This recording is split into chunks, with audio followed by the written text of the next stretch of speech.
Hello, everyone, and welcome to episode 15 of House, the Shared Living podcast with me, Dan Smith from Student Housing Consultancy. Me, Sarah Canning from the Property Marketing Strategists. And me, Deanie Lee from the Property Marketing Strategists. Now, Sarah and Deanie are coming to us live from Leeds, from UKREiiF. And I know that some of the feedback that we've had from speaking to people at events about the podcast has been overwhelmingly positive, which we're very grateful for, of course. But I think you want us to speak a little bit less about what we're working on, which is fair enough. So without further ado, let's get into it. We have been to several events recently. Obviously, Sarah and Deanie are at UKREiiF.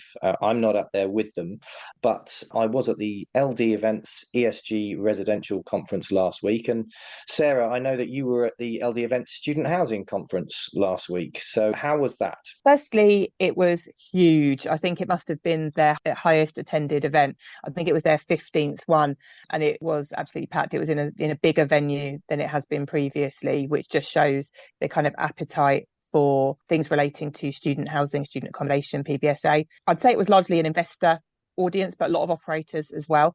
There was a lot of data being shared. The morning was quite overwhelming, really, with the amount of data being shared. But I think the overall kind of message was the long-term view of the sector from an asset class point of view, from an investment point of view, is very positive. There's kind of no concerns about it. But in the short term, it does look like this year is going to be challenging, that certain markets had gone very heavy with rent increases. But anecdotally, we know that there are many that went higher than the average. So I was quite grateful that it was honest. It wasn't just kind of appeasing investor ears, which you quite often get at events like that. So there was a balance. It was long-term great, short-term act with caution. But also, I think there was actually a lot of emphasis on the lack of affordable student accommodation. There was no real golden bullets about how to solve that, but it was thrown out there. I don't think that anyone's really looking at that affordable piece well enough, to be honest with you. From an investment standpoint, it's very difficult to make that stack up. We've covered that in previous episodes about making the numbers stack up. Overall, the fundamentals for PBSA in the UK in particular still look really good, really positive, not just on a domestic standpoint, but an international student standpoint as well, in spite of what the government have been trying to do with the MAC report. We'll come on to that a little bit later. In terms of those prices and the rent increases, I do think that some locations have definitely overcooked it, and some operators have pushed their prices too high, whether it be operators or investors pulling the strings there. And I do think there's going to be quite a lot of discounting later on, even in strong markets, not just because the pipeline's improving in places like Bristol and Nottingham and Leeds and wherever, or Glasgow, but because I think that we are in danger of pricing students out of university in some of those cities. So, there's a lot to be said for those rent increases having obviously a negative effect on whether students actually decide to study in those cities, purely because it is becoming unaffordable for students to go to university in some locations. One of my favourite sessions was from Student Crowd.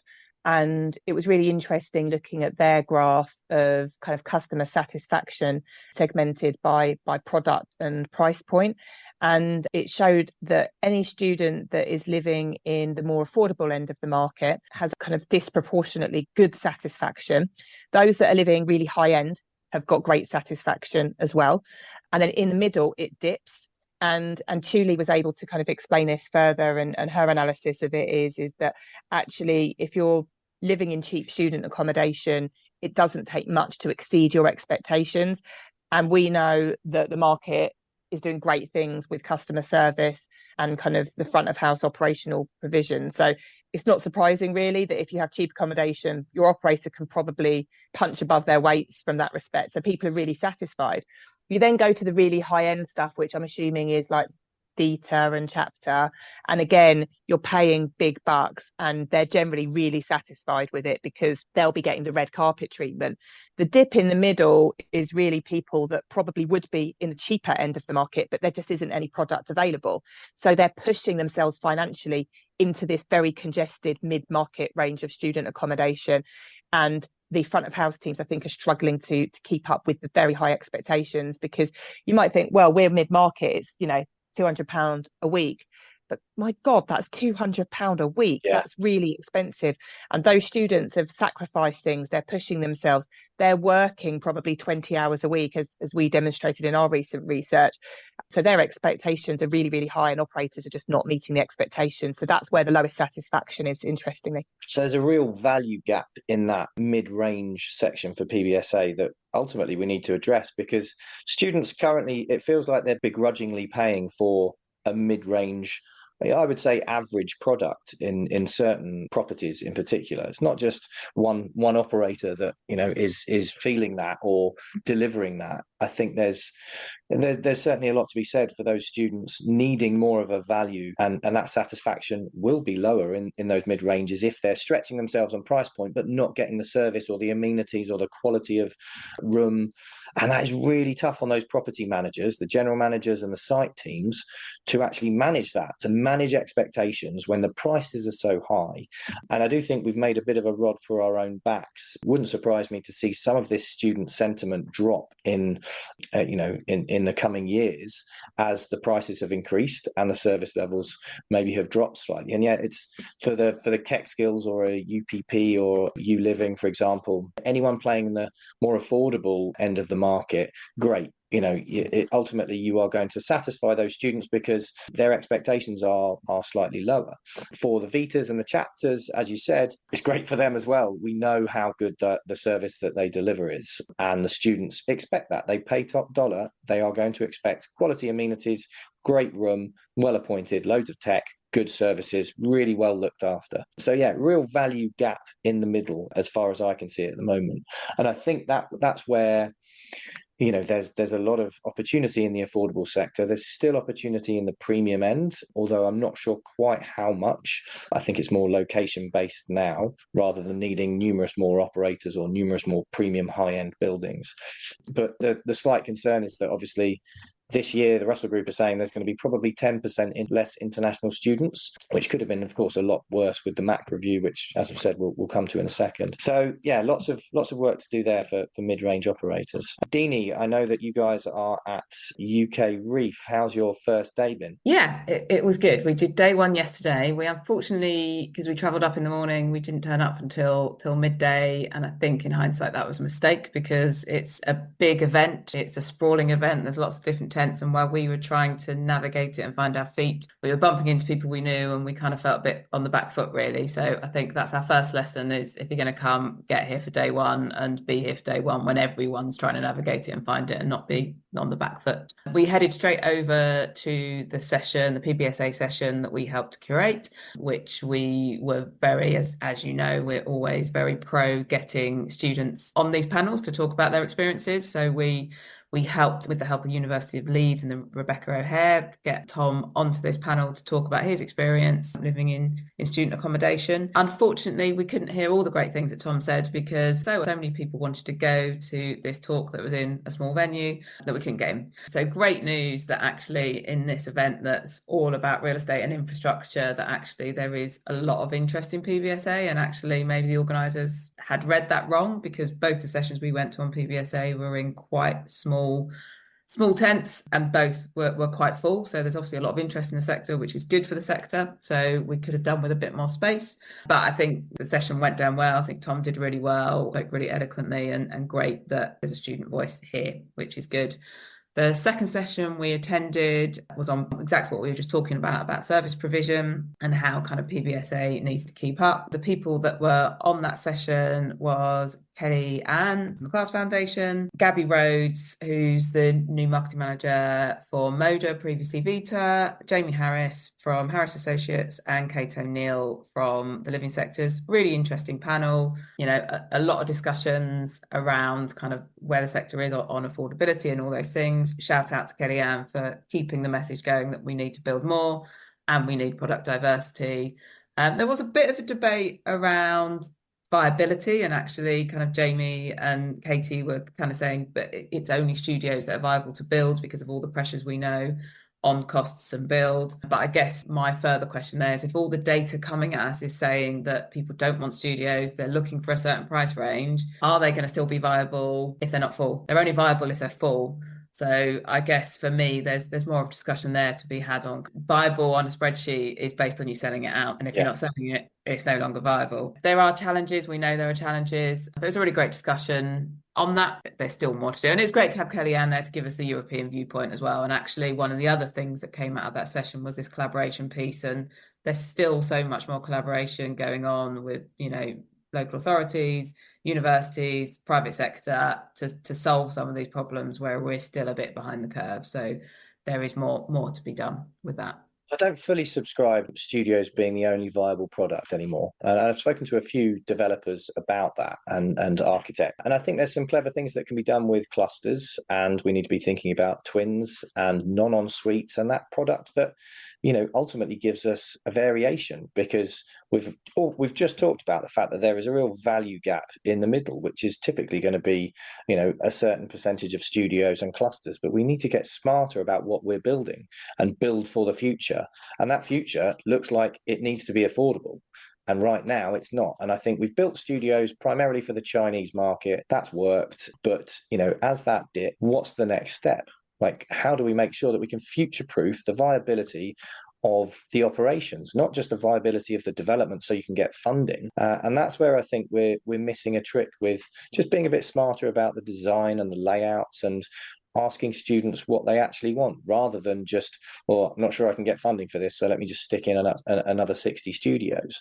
That's really something that we need to get better at as a sector, I think. So we had a really interesting conversation with a developer whilst we were outside the session that we couldn't get in. So we were still having on topic conversations, although not within the talk that we aim to be at. And it was about gyms, actually. And this came up in the later session as well with Moda.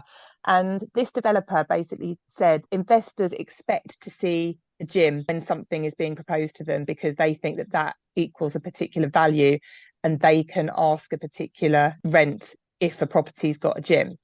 Now, from our own research, we know that it's about 50-50 students that want gym and students that don't want a gym. We did a focus group with a client a few weeks ago with the students in their building, because they were about to embark on some CapEx work. Quite rightly, they wanted to find out what the students wanted. And this building had a gym. So we delved a little bit deeper, and the students said, we do want a gym because at the moment we're spending £20 a month down the road on a public gym. And I was like, well, why is that? You've got a gym here. And they said, it's too small, we can't use it. If you've got 2 people in it, it feels full. It hasn't got a bench. It hasn't got the equipment we want. If it was double the size, would you use it? And they said, yes, we would use it, and we would cancel our membership down the road. And then when we were in the Moda discussion, they were saying that depending on where you are, if you're in a city centre location, you should be using the community facilities rather than having your own, because actually it brings a lot more, people are getting out into the community, they're meeting lots of different people. It's a completely different experience to just being in a gym in your own building. And that's a really good example of all of these conflicting things. The students want a gym, but they want a really, really good gym. The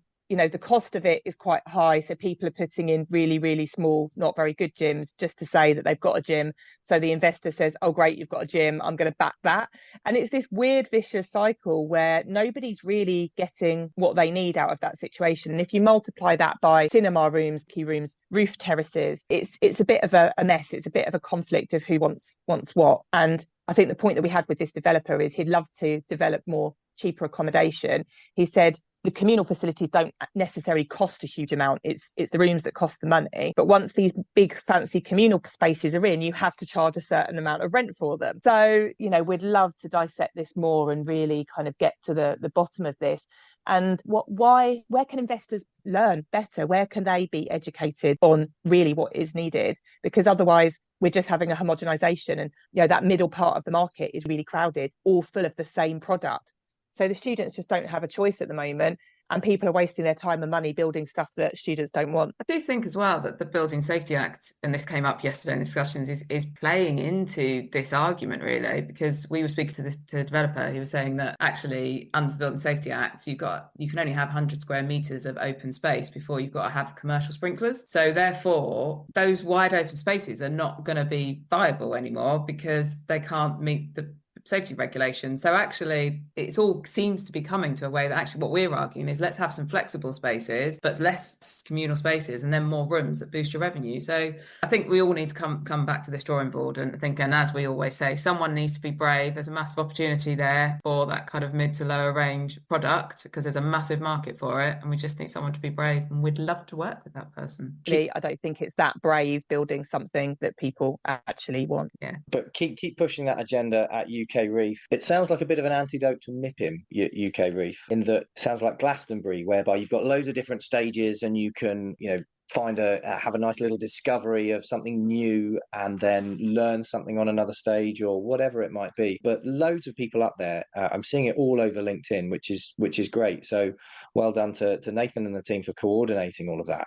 It sounds like it's obviously quite sprawling. How are you managing to get to each of the sessions that you might need? Are you having to plan it out carefully? I think this is our debate right now, is do you just go, as you say, I think Glastonbury is a great example and description of what it's like. And I think we're in the kind of throes of going where it takes us, seeing what we find, and one thing I will say is it feels really, really inclusive. It feels really diverse. There's lots of women here. It feels a very safe and friendly environment. So it's not just real estate bros in blue suits then? It's not, no. And yeah, it's been a really, really great vibe. And I think we're really looking forward to day 2, getting going and seeing where it takes us. I mean, the only thing I will say from a sustainability point of view, that the program is in massive big book, and I don't know what it's cost them to make it, because I know how much it costs to make those books, and they're all going to be, just bins at the end of it. So we are desperately seeking an app which is easier to digest all the stuff that's going on. But yeah, it was a really good first day, and we're looking forward to day 2, and definitely feels inclusive and diverse, which is always nice to see. Good. Well, event season has well and truly kicked off, and LD events is normally the first one, the student housing event.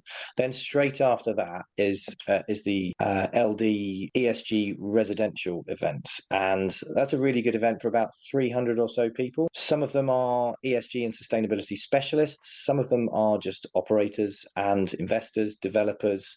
Really, really refreshing. So I didn't go to the LD student housing event, but I was on a panel at the ESG event, and it was really informative.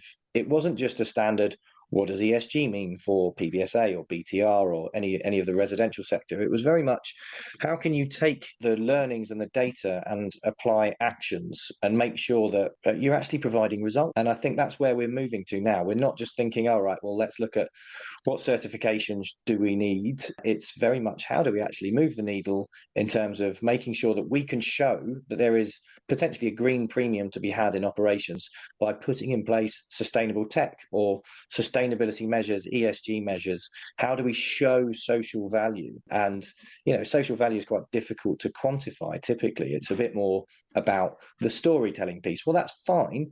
What do investors want to see? So that's what we were asking on the stage, trying to understand what investors want to see, but mainly what the end user wants to see. What does the resident want to see, and how can we impact them positively? So really good event. Lots of the right people in the room, it felt like, because there were people from all levels within operators, developers, investors, finance, plenty of banks there as well. And I think that Andrew and the team at LD did a really good job of curating that. It was a full event as well, which is great. Last year was almost full. This year was definitely full, 300 and something people. And I think that is a sign of things to come. They'll probably have to move venue at some point fairly soon, because we're almost out of capacity. The more people start talking about ESG, the better. I'm conscious not to talk about it too much on this podcast, because inevitably the engagement drops whenever you talk about ESG or sustainability. But I think it's a really important one for people to think about next year in particular. And there's some more events coming up fairly soon. But yeah, event season has well and truly kicked off. Moving on swiftly to a topic that I think everybody is going to be wanting us to comment on and wanting to hear about, is the Migrations Advisory Committee review into the graduate route. That was published last week, and it was very, very well received, I know, at LD events, but I think that it was just a really good, refreshing, independent look at whether or not international students are beneficial to the UK. And it was a resounding yes, they are absolutely beneficial to the UK. And the editor and the author of the report is a professor at LSE, very, very independent. And the government did, fair play, just leave him to it. And he came back and said categorically, international students are beneficial to the UK. Do not touch the graduate route. Obviously, the last time we did that, Theresa May dropped the graduate route, the amount of time a graduate is permitted to stay in the UK, an international student post-graduation, from 2 years to 6 months or so. And we saw a 50% drop off in Indian students in particular. China plateaued, drop offs in every other nationality as well from abroad. It was really positive to see that result come out of the report. The government then bided their time a little bit. And then just this morning, we saw a report come from the Financial Times, but also now from Sky, from the Telegraph, from the Times, various other locations too, various other news outlets too, saying that Rishi Sunak was not going to take any further action. And so the graduate route will stay intact, at least for this intake. I think everybody was a bit concerned that they might just throw the baby out with the bathwater and that they might reduce the graduate route immediately, which would massively impact September intakes, or just fold it into a manifesto commitment. They may well do that now, who knows? But either way, really positive result from the report, and really positive that the government are not looking to take any further action on that. I do actually think that we have, bizarrely, David Cameron to thank for that as well. I mean, he's foreign minister, and therefore it does, I suppose, in some kind of way, have something to do with the UK and obviously the international students coming from abroad. Therefore, that's why he's been involved. But, given that we've got him to thank for Brexit, ultimately, it's great that he managed to step in with some of his other colleagues in the cabinet and stop Rishi Sunak taking any further measures on the graduate route. Has made Rishi Sunak look pretty weak, to be completely honest. But, really positive overall that we've managed to curtail any negative response there. Sarah and Dini, I know that you've picked that up. And Sarah, you've listened to the Newsagents podcast this morning. What was your take on it? Well, I was really glad that they're covering it, actually, which just shows how important it is to national policy. I was really interested with their comparison. They were talking about the fact that Rishi himself actually studied abroad, and so did his wife. So it seems quite bizarre that he hasn't sort of related his own positive experience to that and what the students that come here get. There was a lot of talk about how he had wanted to select the brightest and the best students. So he wasn't necessarily curtailing the student visa route altogether, but he wanted to select the students that were coming here. And the counter argument to that is, a university fee is a university fee. And if we're talking about universities staying afloat or not staying afloat, does it really matter who's paying to be here or not? And, arguably, the students that are coming here that are spending such amount of money are making such an enormous sacrifice to be in the UK anyway. Is it right to, select people that have made so much sacrifice to be here, to want a better education, to spend their money in the UK, to contribute to our economy, and potentially, work here for 2 years after they finish their degree? And, in a lot of cases, they're contributing to research, they're contributing to, the medical industry. They're doing great things that arguably other people aren't doing. So it would leave a massive, massive hole overall. And the newsagents did talk about it quite eloquently. It was really interesting to hear the VC from York University just give a bit of a rounded view on why it's so important that we have international students in the UK. Yes, they're beneficial for the economy. We do want the brightest and the best, of course, but equally, everybody has a right to education. And I don't see any reason why the UK shouldn't be a destination for international students looking to further their education and better their employment prospects. And I think that the way we've got things now with the graduate route and the 2-year permission to stay post-graduation, I think it's madness that we are including the international students in the net migration figure. And the Conservatives would have saved themselves a lot of hassle by just removing that. Removing the international student number from the net migration figure, and then you really just have to worry about the small boats or the flights to Rwanda or whatever other mad policy that you want to put in place to appease the right wing of the Conservative Party. So I think that the report was right. The response so far has been right. And I just think that we've got so much to give in the UK from an international perspective, not just to Chinese students or Indian students, but to nationalities from all over the world. We have industry leading universities in terms of research across the board, across the UK, from, right up in Aberdeen down to Southampton or Falmouth. We are industry leaders and world leaders across the board for international education. So I do think that this was definitely the right response, and I am genuinely grateful to some of those cabinet members, James Cleverly, Gillian Keegan and David Cameron, for talking sense into Rishi Sunak ultimately, because I do think he was prepared to just throw the baby out with the bathwater. I keep using that phrase, but that's what it felt like they were going to do. Just cap international student numbers.